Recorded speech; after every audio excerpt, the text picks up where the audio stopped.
ਸਤਿ ਸ਼੍ਰੀ ਅਕਾਲ। ਤੁਸੀਂ ਦੇਖ ਰਹੇ ਹੋ ਪੰਜਾਬ ਮੇਲ USA TV। ਮੈਂ ਹਾਂ ਬरुण कौर मान। ਖਬਰਾਂ ਦੇ ਬੁਲੇਟਿਨ ਵਿੱਚ ਤੁਹਾਡਾ ਸਵਾਗਤ। ਖਬਰਾਂ ਦੇ ਬੁਲੇਟਿਨ ਦੇ ਸਪਾਂਸਰ ਹਨ real estate broker Mohan Cheema. Real estate ਦੀ ਦੁਨੀਆ 'ਚ ਮੰਨਿਆ ਪਰਮੰਨਿਆ ਨਾਮ। ਪੇਸ਼ ਨੇ ਪਹਿਲਾਂ ਚੋਣਵੀਆਂ ਖਬਰਾਂ। ਏਜੰਟਾਂ ਨੂੰ 30 ਲੱਖ ਦੇ ਕੇ ਅਮਰੀਕਾ ਪਹੁੰਚੇ ਪੰਜਾਬੀ ਨੌਜਵਾਨ ਫਸੇ ਕਸੂਤੇ। ਵਾਤਾਵਰਣ ਤਬਦੀਲੀ ਹਰ ਇੱਕ ਦੀ ਸਮੱਸਿਆ ਬਣੀ ਜੋ ਬਾਈਡਨ। छोटियां किश्तियां राही इंग्लिश चैनल पार करके डुवार विच पुजे 740 प्रवासी। अमेरिकी राष्ट्रपति जो बाइडन ने दस्या चीन क्यों कर रहा तालिबान दा समर्थन। रोड़े मारन वाले मेरे हौसले पस्त नहीं कर सकते जस्टिन ट्रूडो। ते हुण इन्हां खबरां दा विस्तार।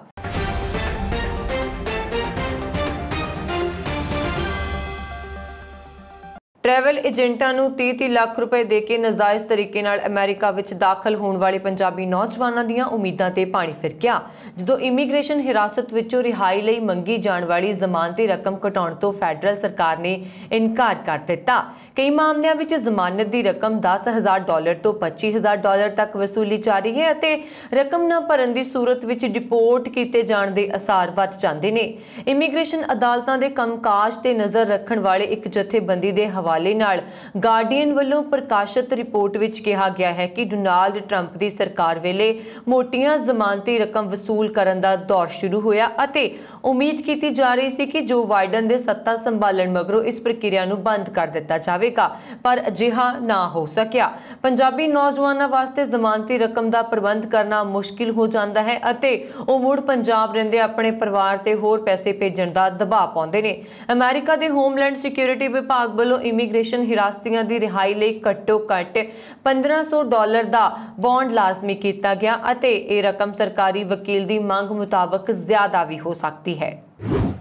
राष्ट्रपति जो बाइडन ने ईडा तूफान नाल प्रभावित खेतरां दा दौरा करन उपरंत कहा कि वातावरण तब्दीली दी समस्या बहुत भयानक रूप धारण करती जा रही है अते अज ये हर व्यक्ति दी समस्या बन चुकी है। उन्होंने कहा कि ईडा तूफान वालों मचाई तबाही इसका ताज़ा उदाहरण है। इस तो सानू वातावरण तब्दीली के मौजूदा खतरे तो भली भांत पता लग जाता है। उन्होंने ऐलान किया कि विश्व लई वातावरण तब्दीली खतरा बन चुकी है ते इस नाल ना निपटिया गया तां सिट्टे बहुत ही खतरनाक हो सकते ने। राष्ट्रपति ने न्यूयॉर्क ते न्यू जर्सी दे तूफान तो बुरी तरह प्रभावित खेतरां दा दौरा कीता ते नुकसान दा जायजा लिया।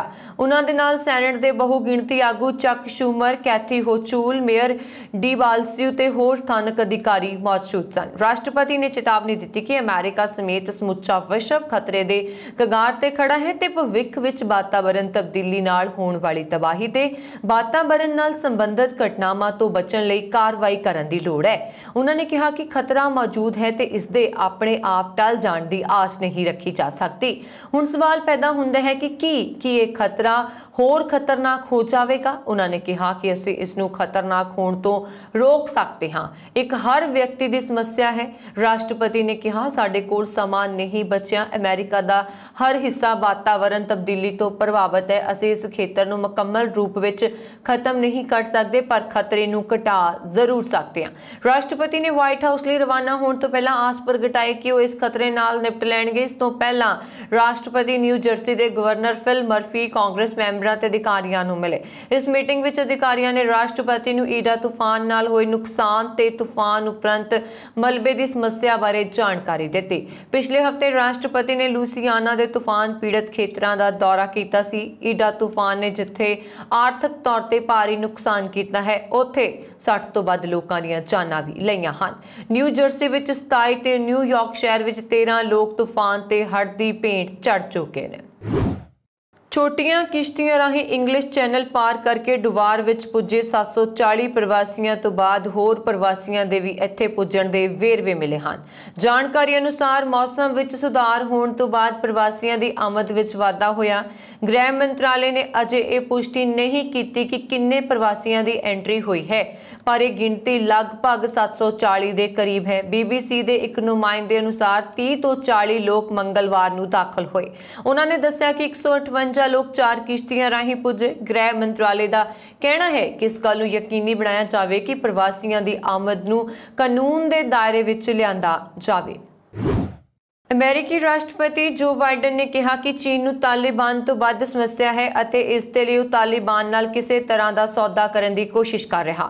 ਅਮਰੀਕੀ ਰਾਸ਼ਟਰਪਤੀ ਨੇ ਤਾਲਿਬਾਨ ਨੂੰ ਚੀਨ ਤੋਂ ਫੰਡ ਪ੍ਰਾਪਤ ਕਰਨ ਬਾਰੇ ਪੁੱਛੇ ਗਏ ਸਵਾਲ ਦਾ ਜਵਾਬ ਦਿੰਦੇ ਹੋਏ ਇਹ ਗੱਲ ਕਹੀ। ਬਾਈਡਨ ਨੇ ਅੱਗੇ ਕਿਹਾ ਕਿ ਮੈਨੂੰ ਯਕੀਨ ਹੈ ਕਿ ਪਾਕਿਸਤਾਨ, ਰੂਸ ਅਤੇ ਈਰਾਨ ਵੀ ਚੀਨ ਵਾਂਗ ਸੋਚ ਰਹੇ ਨੇ ਕਿ ਹੁਣ ਕੀ ਕੀਤਾ ਜਾਵੇ।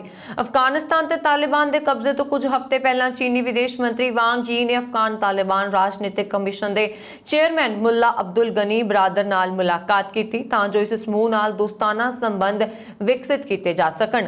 ਕਾਬੁਲ ਦੇ ਡਿੱਗਣ ਤੋਂ ਪਹਿਲਾਂ ਹੀ ਚੀਨ ਨੇ ਤਾਲਿਬਾਨ ਨੂੰ ਅਫਗਾਨਿਸਤਾਨ ਦੇ ਜਾਇਜ਼ ਸ਼ਾਸਕ ਵਜੋਂ ਮਾਨਤਾ ਦੇਣ ਦੀ ਤਿਆਰੀ ਕਰ ਲਈ ਸੀ। ਇੱਕ ਮੀਡੀਆ ਰਿਪੋਰਟ ਵਿੱਚ ਕਿਹਾ ਗਿਆ ਹੈ ਕਿ ਚਾਹੇ ਉਹ ਮਨੁੱਖੀ ਅਧਿਕਾਰਾਂ ਦੀ ਉਲੰਘਣਾ ਹੋਵੇ ਜਾਂ ਪ੍ਰਗਟਾਵੇ ਦੀ ਆਜ਼ਾਦੀ, ਤਾਲਿਬਾਨ ਅਤੇ ਚੀਨ ਇੱਕੋ ਮੰਚ ਉੱਤੇ ਖੜੇ ਨੇ। ਵਿਕਾਸ ਦਾ ਲੰਬਾ ਇਤਿਹਾਸ ਹੋਣ ਦੇ ਬਾਵਜੂਦ ਕਮਿਊਨਿਸਟ ਸ਼ਾਸਨ ਅਜੇ ਵੀ ਆਪਣੇ ਲੋਕ ਨਾਲ ਗੁਲਾਮਾਂ ਵਰਗਾ ਸਲੂਕ ਕਰਦਾ ਹੈ। ਇਸ ਦੇ ਨਾਲ ਹੀ ਤਾਲਿਬਾਨ ਜੋ ਆਪਣੇ ਆਪ ਨੂੰ ਇਸਲਾਮ ਦਾ ਝੰਡਾਵਰਦਾਰ ਹੋਣ ਦਾ ਦਾਅਵਾ ਕਰਦੇ ਨੇ, ਚੀਨ ਵਿੱਚ ਉਈਗਰ ਮੁਸਲਮਾਨਾਂ ਦੇ ਪਤਨ ਉੱਤੇ ਆਪਣਾ ਮੂੰਹ ਬੰਦ ਰੱਖਿਆ ਹੋਇਆ ਹੈ। ਤਾਲਿਬਾਨ ਦੇ ਟੌਪ ਦੇ ਨੇਤਾ ਨੇ ਚੀਨ ਦੇ ਵਿਦੇਸ਼ ਮੰਤਰੀ ਵਾਂਗ ਯੀ ਨਾਲ ਬੀਜਿੰਗ ਦੇ ਨਾਲ ਆਪਣੇ ਵਿੱਤੀ ਹਿੱਤਾਂ ਨੂੰ ਲੈ ਕੇ ਮੁਲਾਕਾਤ ਕੀਤੀ।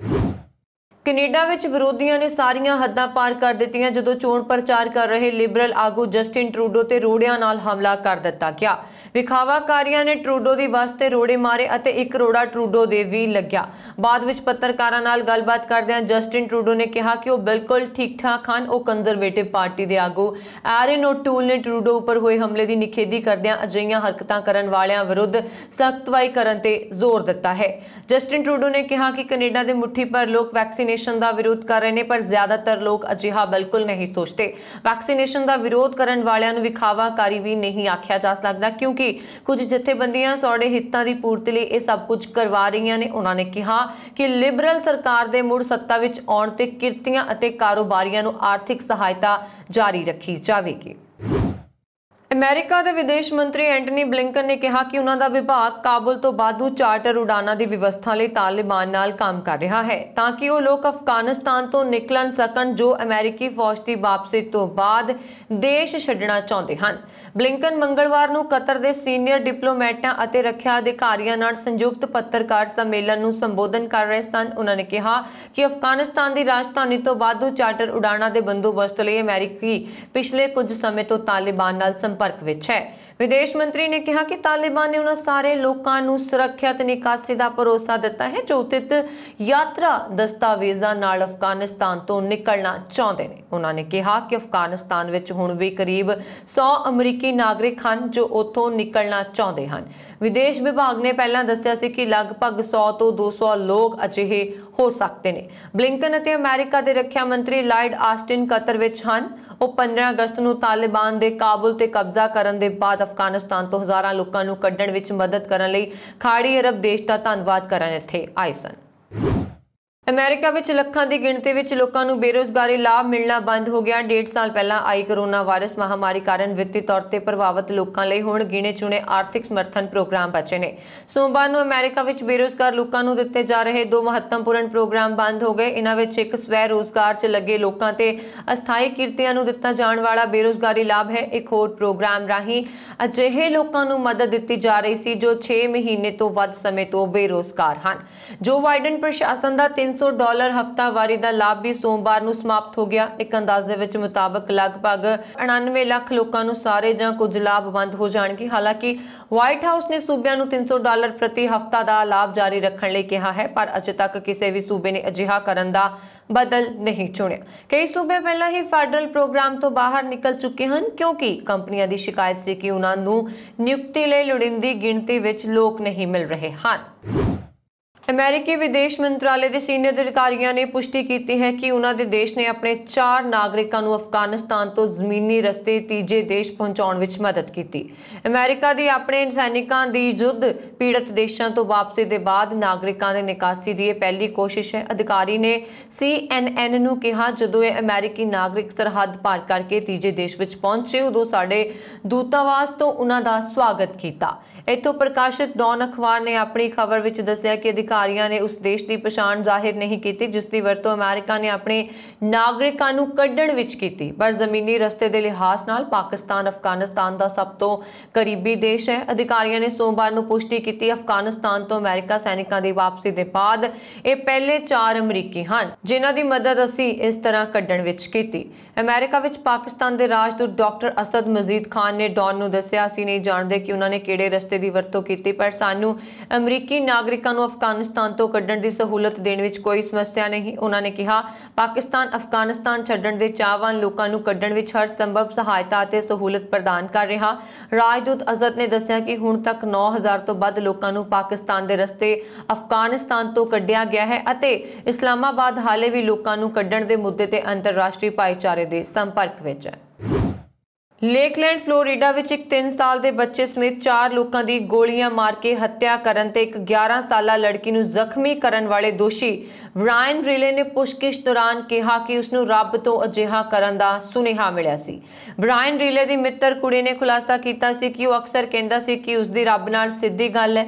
पोल काउंटी के शैरिफ ग्रैडी जूड ने इस संबंधी कहा कि असीं जानते हाँ कि साडे हिरासत विच एक पागल व्यक्ति है जिसने निर्दोष लोगों दीआं जानां लईआं ने जिन्हां नूं ਉਹ ਜਾਣਦਾ भी नहीं सी। जूड ने कहा कि रीले ने हिरासत दौरान लेकलैंड के एक पुलिस अधिकारी कोलों गन खोण की कोशिश भी की सी। भूचाल के तेज झटकिਆਂ कारण मंगलवार रात मैक्सीको शहर कंब गया। झटके इन्ने तेज सी कि दक्षिणी मैक्सीको शहर की ज्यादातर इमारतां हिलदियां रहियां। इस तो बाद पूरे इलाके विच दहशत का माहौल बन गया। अमेरिकी जियोलॉजिकल सर्वे का कहना है कि ग्यूरेरो तो 11 किलोमीटर दूर अकापुल्को विच 7.0 तीव्रता के झटके महसूस किए गए। इस तो पहला ग्यूरेरो सुरक्षा अधिकारियों ने दस्सिया कि शुरू विच USGS वालों रिक्टर स्केल ते 7.4 की तीव्रता मापी गई। इस कारण पहाड़ों में दरारां आ गई ते कई जगह सड़कां धस गई। तेज भूचाल के झटकों तो बाद लोग घरों तो बाहर निकल के सड़कों ते आ गए। झटके रुकण तो बाद भी लोग काफ़ी देर तक घर अंदर नहीं गए। लोग एक दूजे नूं फड़ के खुद नूं संभालण की कोशिश करते दिखाई दिते। विज्ञानियों का कहना है कि यह भूचाल धरती तो 12 किलोमीटर थले टकराया। 7.0 तीव्रता के झटकों तो बाद हुण मैक्सीको विच सुनामी का खतरा भी मंडरा रहा। मौसम विज्ञानियों वालों इसनूं लैके चेतावनी जारी की गई है अते लोकां नूं चौकस रहण लई कहा गया। हालांकि मैक्सीको सिटी मेयर कोलाटिया का कहना है कि अजे तक किसी भी भारी नुकसान की जानकारी नहीं मिली। इंडोनेशिया के बेंटन सूबे की एक जेल में अग लगन कारण 41 ड्रग्स कैदियों की मौत हो गई। जब 39 कैदी झुलस गए, कानून और मनुखी अधिकार मंत्रालय के जेल विभाग की अधिकारी रीका ने इसकी पुष्टि की। उन्होंने कहा कि अग लगन के कारण की जांच की जा रही है। उन्होंने कहा कि अग बुधवार तड़के 1 तो 2 बजे के विच लगी। अधिकारी अजे भी जेल नूं खाली करवाउण विच लगे हुए ने। उन्होंने दस्सिया कि कुछ घंटे बाद अग ते काबू पा लिया गया और सारे जख्मियों नूं हस्पताल पहुंचाया गया। रीका प्रीति ने कहा कि अधिकारी अजे भी जकार्ता के बाहरी इलाके तांगेरांग जेल के ब्लॉक सी जो ड्रग अपराधियों लई है उत्थे लगी अग के कारण की जांच कर रहे हैं। दस दिए कि तांगेरांग जेल विच कंट्रोल के लिए सैकड़े पुलिस और सैनिकों को तैनात किया गया है। ये जेल नूं 1225 कैदियों को रखने के लिए डिजाइन किया गया सी, लेकिन इस विच 2000 तो ज्यादा कैदी हैं। रीका ने कहा कि अग लगन ते ब्लॉक सी 122 सजा पा चुके कैदियों नाल भरिया होया सी। जेल ब्रेक और दंगियां के कारण अग लगन इंडोनेशिया विच आम है। इत्थे दी जेलों विच भीड़ भी एक समस्या बन गई है और जेल फंडां की कमी नाल जूझ रही ने। इत्थे वड्डी गिणती विच लोग गैर कानूनी ड्रग्स के खिलाफ चलाई गई मुहिम विच गिरफ्तार हो रहे हैं। कैनेडा के ब्रिटिश कोलंबिया सूबे के शहर वर्नर नगरपालिका की पंजाबण कौंसलर दलवीर कौर नाहल की मौत हो गई। वो 45 वरियां दी सी ते बीते कुछ समय तो कैंसर तो पीड़ित सी। जिला जलंधर के काला संघिया नेड़ले पिंड आदि के सरदार तारा सिंह की धी दलवीर कौर 2014 में पहली बार वर्नन नगरपालिका की कौंसलर चुनी गई सी। 2018 में दोबारा कौंसलर बनी। दलवीर कौर नाहर वालों भाईचारे लिए कीतियां सेवावां बदले ब्रिटिश कोलंबिया सरकार वालों 2019 ਵਿੱਚ ਉਸ ਨੂੰ ਉੱਚ ਸਨਮਾਨ ਮਲਟੀਕਲਚਰਲਿਜ਼ਮ ਤੇ ਐਂਟੀ ਰੇਸਿਜ਼ਮ ਨਾਲ ਸਨਮਾਨਿਤ ਵੀ ਕੀਤਾ ਗਿਆ ਸੀ। तालिबान ने अफगानिस्तान में अपनी अंतरिम सरकार का ऐलान किया है। अफगानिस्तान की नवी सरकार का मुल्ला मुहम्मद हसन अखुंद नूं प्रधानमंत्री बनाया गया। ਤੇ ਸ਼ੇਖ ਮੌਲਵੀ ਨੂਰੁੱਲਾ ਮੁਨੀਰ ਦੇਸ਼ ਦੇ ਨਵੇਂ ਸਿੱਖਿਆ ਮੰਤਰੀ ਨੇ। ਅਫਗਾਨਿਸਤਾਨ ਵਿੱਚ ਨਵੀਂ ਸਰਕਾਰ ਬਣਨ ਤੋਂ ਬਾਅਦ ਕਈ ਅਹਿਮ ਬਦਲਾਅ ਕੀਤੇ ਗਏ ਨੇ। ਇਹਨਾਂ 'ਚ ਜ਼ਿਆਦਾਤਰ ਬਦਲਾਅ ਸਿੱਖਿਆ ਦੇ ਖੇਤਰ 'ਚ ਕੀਤੇ ਗਏ। ਇੱਥੇ ਦੇ ਸਕੂਲਾਂ 'ਚ ਹੁਣ ਜਮਾਤਾਂ ਦੇ ਅੰਦਰ ਮੁੰਡੇ ਤੇ ਕੁੜੀਆਂ ਵੱਖ-ਵੱਖ ਬੈਠਦੇ ਹਨ। ਵਿਚਕਾਰ 'ਚ ਪਰਦੇ ਰਾਹੀਂ ਜ਼ਮਾਨਤ ਨੂੰ ਵੰਡ ਦਿੱਤਾ ਗਿਆ ਹੈ ਤੇ ਕੁੜੀਆਂ ਦੇ ਸਕੂਲਾਂ 'ਚ ਸਿਰਫ ਮਹਿਲਾ ਅਧਿਆਪਕ ਜਾਂ ਬਜ਼ੁਰਗ ਅਧਿਆਪਕਾਂ ਨੂੰ ਹੀ ਪੜ੍ਹਾਉਣ ਦੀ ਮਨਜ਼ੂਰੀ ਦਿੱਤੀ ਗਈ ਹੈ। ਅਫਗਾਨਿਸਤਾਨ ਦੇ ਨਵੇਂ ਸਿੱਖਿਆ ਮੰਤਰੀ ਨੇ ਕਿਹਾ ਹੈ ਕਿ PhD ਜਾਂ ਮਾਸਟਰ ਡਿਗਰੀ ਦੀ ਕੋਈ ਵੈਲਿਊ ਨਹੀਂ ਹੁੰਦੀ, ਅਸੀਂ ਵੀ ਉਸੇ ਦੇ ਬਿਨਾਂ ਇੱਥੇ ਪੁੱਜੇ ਹਾਂ। ਇਸ ਵਿਚਕਾਰ ਦੇਸ਼ ਦੇ ਸਿੱਖਿਆ ਮੰਤਰੀ ਸ਼ੇਖ ਮੌਲਵੀ ਨੂਰੁੱਲਾ ਮੁਨੀਰ ਨੇ ਕਿਹਾ ਕਿ ਅੱਜ ਦੇ ਸਮੇਂ ਵਿੱਚ PhD ਜਾਂ ਕਿਸੇ ਦੂਜੀ ਮਾਸਟਰ ਡਿਗਰੀ ਦੀ ਵੈਲਿਊ ਨਹੀਂ ਹੈ। ਉਹਨਾਂ ਨੇ ਕਿਹਾ ਤਾਲਿਬਾਨ ਦੇ ਅਫਗਾਨਿਸਤਾਨ 'ਚ ਆਪਣੀ ਅੰਤਰਿਮ ਸਰਕਾਰ ਦਾ ਐਲਾਨ ਕੀਤਾ ਹੈ। ਅਫਗਾਨਿਸਤਾਨ ਦੀ ਨਵੀਂ ਸਰਕਾਰ 'ਚ ਮੁੱਲਾ ਮੁਹੰਮਦ ਹਸਨ ਉਖੁੰਦ ਨੂੰ ਪ੍ਰਧਾਨ ਮੰਤਰੀ ਬਣਾ ਦਿੱਤਾ ਗਿਆ ਹੈ। ਤਾਲਿਬਾਨ ਦੇ ਅਫਗਾਨਿਸਤਾਨ 'ਚ ਆਪਣੀ ਸਰਕਾਰ ਬਣਾਉਣ ਤੋਂ ਬਾਅਦ ਕਿਹਾ ਗਿਆ ਹੈ ਕਿ ਦੇਸ਼ ਵਿੱਚ ਇਸਲਾਮਿਕ ਤੇ ਸ਼ਰੀਆ ਕਾਨੂੰਨ ਤਹਿਤ ਸਿੱਖਿਆ ਨੂੰ ਵਧਾਵਾ ਦਿੱਤਾ ਜਾਵੇਗਾ। ਇਸ ਨਾਲ ਹੀ ਆਧੁਨਿਕ ਸਿੱਖਿਆ ਤੇ ਵੀ ਜ਼ੋਰ ਦਿੱਤਾ ਜਾਵੇਗਾ। ਦੇਸ਼ ਦੇ ਸਕਾਲਰਸ ਨੂੰ ਘਬਰਾਉਣ ਦੀ ਕੋਈ ਲੋੜ ਨਹੀਂ ਹੈ। ਅਫਗਾਨਿਸਤਾਨ ਤੋਂ ਅਮਰੀਕੀ ਫੌਜੀਆਂ ਦੀ ਵਾਪਸੀ ਤੋਂ ਬਾਅਦ ਤਾਲਿਬਾਨ ਦੀ ਸਰਕਾਰ ਨਿਰਮਾਣ ਪ੍ਰਕਿਰਿਆ ਦਰਮਿਆਨ ਅਮਰੀਕੀ ਸੈਨੇਟਰ ਗ੍ਰਾਹਮ ਲਿੰਡਸੇ ਨੇ ਕਿਹਾ ਕਿ 90 ਦੇ ਦਹਾਕੇ ਇੱਕ ਵਾਰ ਫਿਰ ਦੁਹਰਾਇਆ ਜਾ ਰਿਹਾ ਅੱਤਵਾਦ ਅਜੇ ਵੀ ਇੱਕ ਵੱਡਾ ਖਤਰਾ ਹੈ। ਇਸ ਲਈ ਅਮਰੀਕੀ ਫੌਜ ਨੂੰ ਭਵਿੱਖ ਵਿੱਚ ਫਿਰ ਤੋਂ ਅਫਗਾਨਿਸਤਾਨ ਜਾਣਾ ਹੋਵੇਗਾ।